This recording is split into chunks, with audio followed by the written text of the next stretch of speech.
paz do Senhor, meus irmãos, que a graça e a misericórdia do Senhor esteja sobre você. Estamos mais uma vez comentando uma lição da nossa Escola Bíblica Dominical e hoje a lição de número 5 para 1º de maio de 2022. É apenas um subsídio que procuro fazer para, de certa forma, ajudar você que é professor da Escola Dominical, aluno também, né?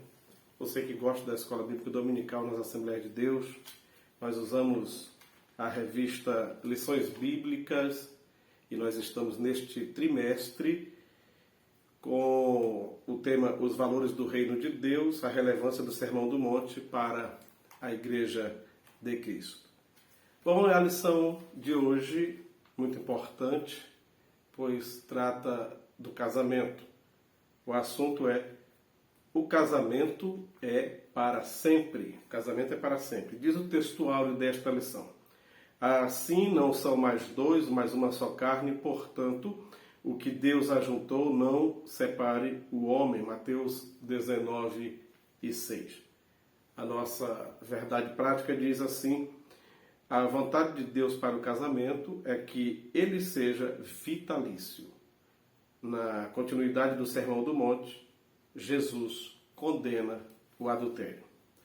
Muito bem, a nossa leitura bíblica em classe está em Mateus 5, 27 a 32, que diz assim, ouvistes que foi dito aos antigos, não cometerás adultério, eu porém vos digo que qualquer que atentar numa mulher para cobiçar, já em seu coração cometeu adultério com ela.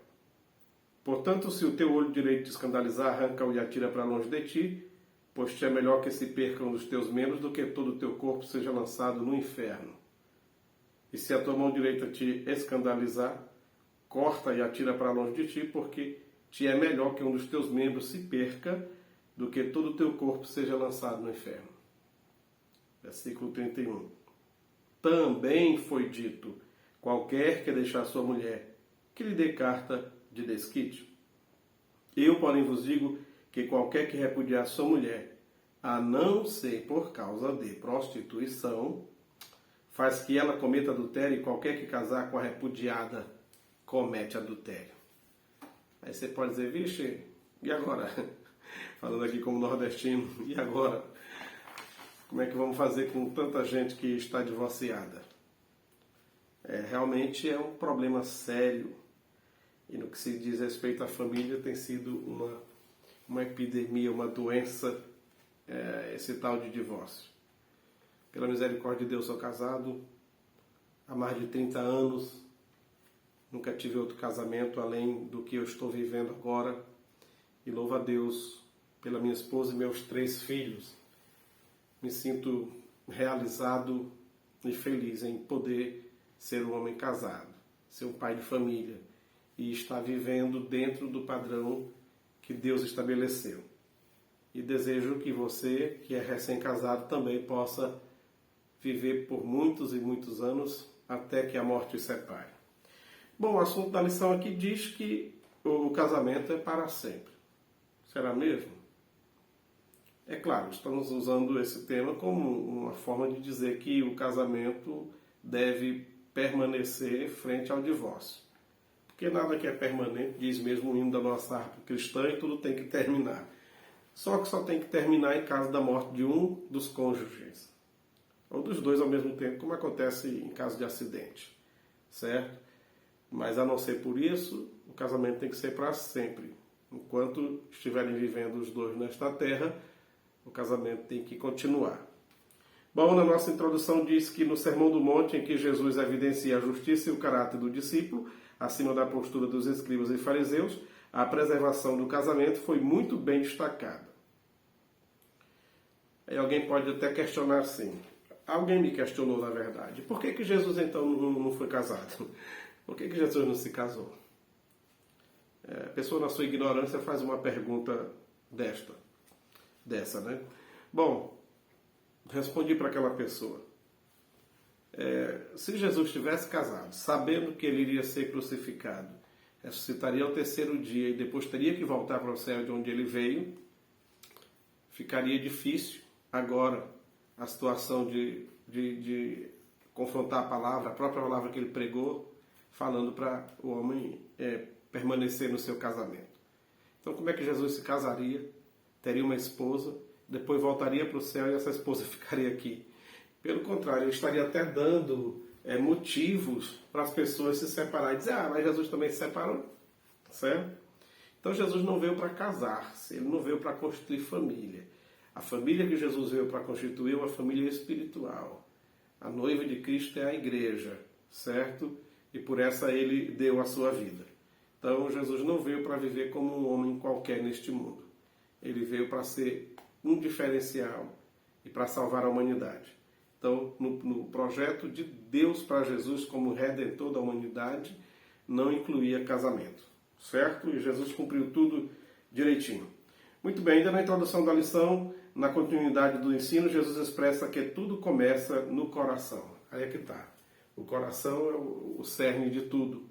Então a pessoa começa a desejar, começa a olhar para outras mulheres, para de olhar para a sua, deixa de olhar para o seu marido e se não cuidar desse coração logo, não tratar, pedir a misericórdia de Deus, logo poderá realmente cair nas vias de fato de um adultério e isso termina levando a consequências desastrosas no casamento, certo? Mas indo direto aqui para o primeiro tópico da nossa lição, fala sobre a condenação do adultério. Ter relação ilícita com outra mulher. Você que é casado, eu que sou casado, nós que somos casados, devemos permanecer fiéis a apenas uma pessoa, apenas uma esposa, apenas a um marido. Olha, isso até preserva a sociedade saudável, a manutenção da monogamia e pureza sexual do casal. Imagine essa situação. Um homem, nas andanças da vida, conhece uma mulher no sentido sexual, vai para a cama com ela e vai embora. Vai embora. A mulher ficou para trás lá, foi algo de momento, mas ficou grávida daquele homem. Muitos anos depois, aquele homem que continua sendo mulherengo conhece uma jovem e vai para a cama com ela e conversa vai, conversa vem, descobre que ela é sua filha. Filha que nasceu por um relacionamento que ele próprio teve há muitos anos atrás com a mãe daquela jovem, apenas num relacionamento assim qualquer.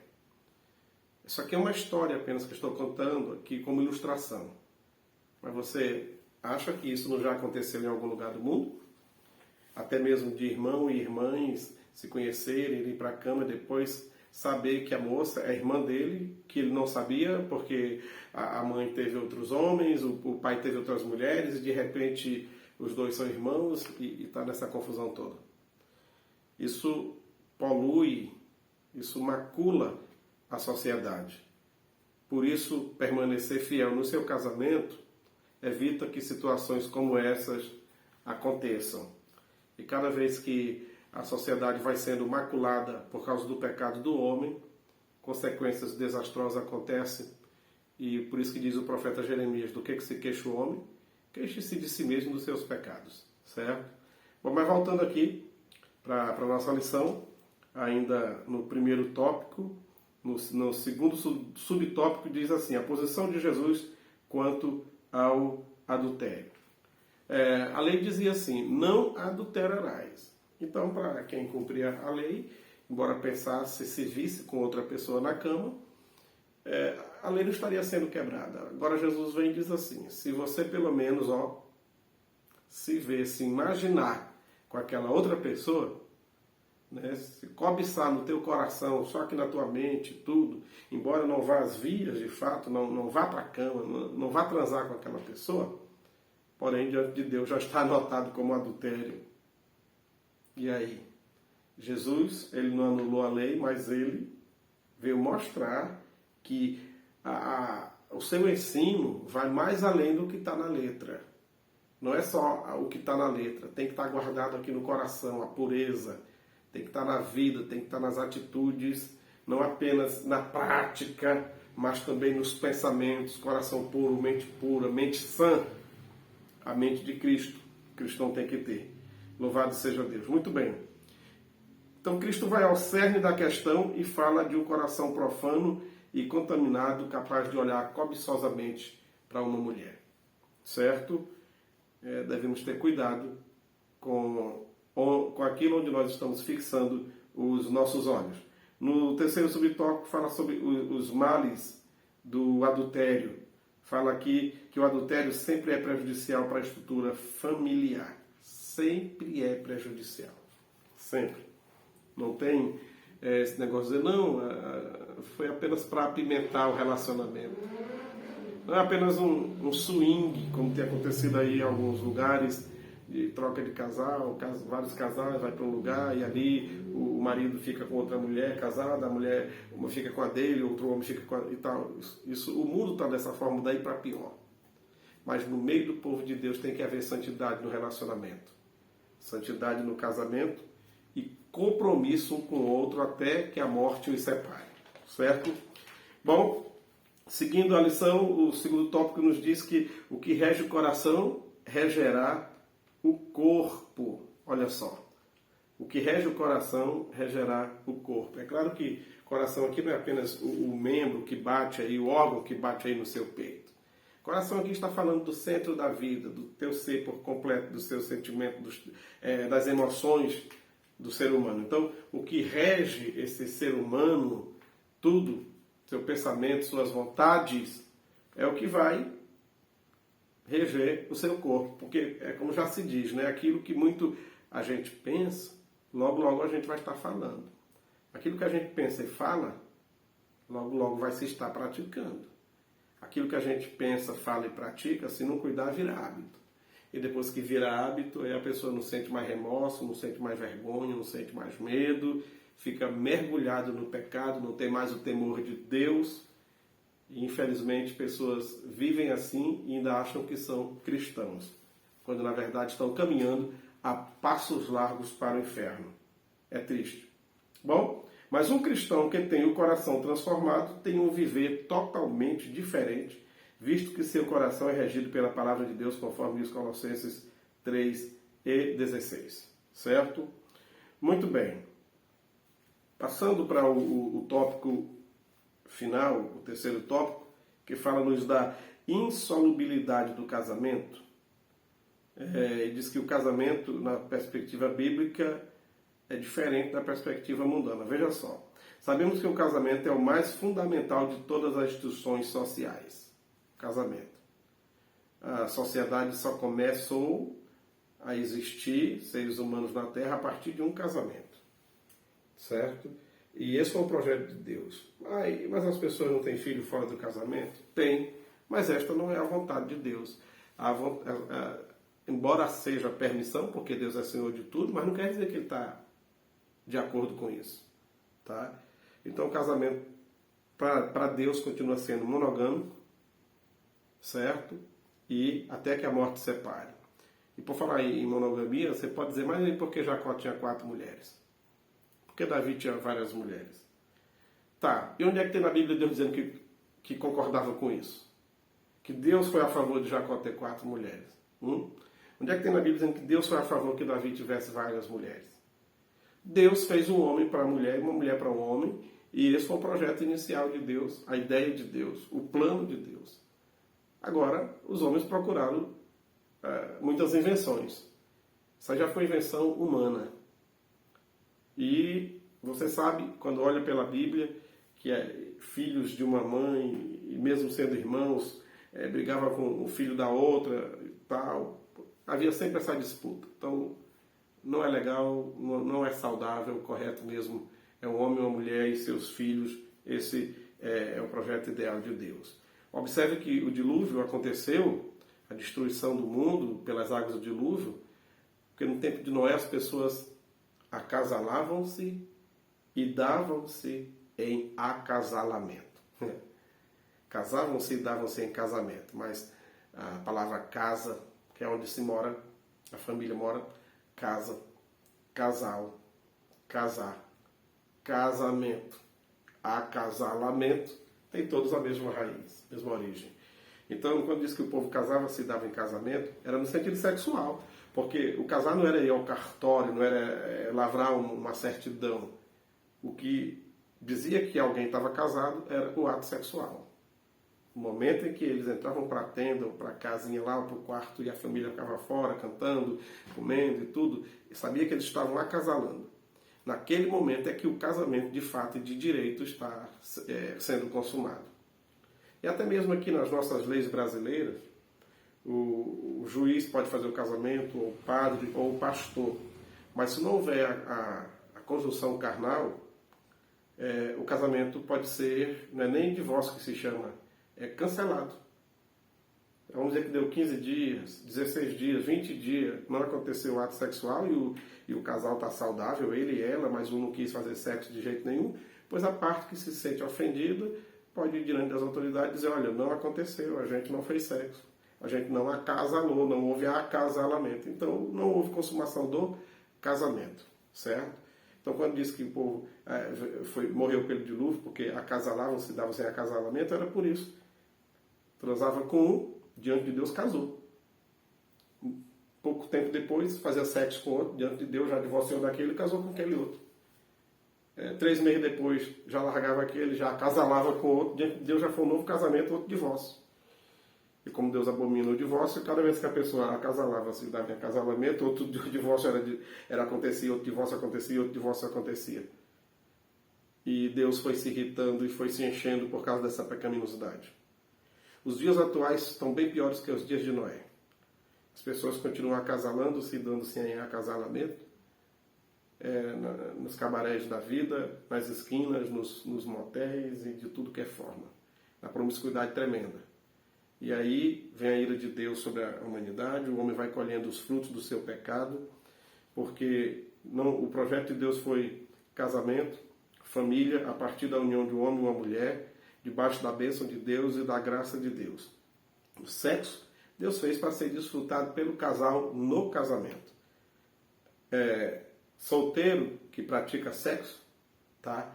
Ele está, digamos assim, em pecado, está em pecado. Tá errado praticar sexo fora do casamento. Sendo solteiro ou casado, saiu do casamento, está errado. E está errado estar casado e também não praticar, porque Deus deu o ato sexual para um casal e debaixo da bênção de Deus, pois no momento da maior intimidade do casal, Pai, Filho e Espírito Santo está ali. Se foi um relacionamento conforme a vontade de Deus, Deus não sai do quarto nesse momento não, porque tudo é feito em santidade e com a bênção do Senhor.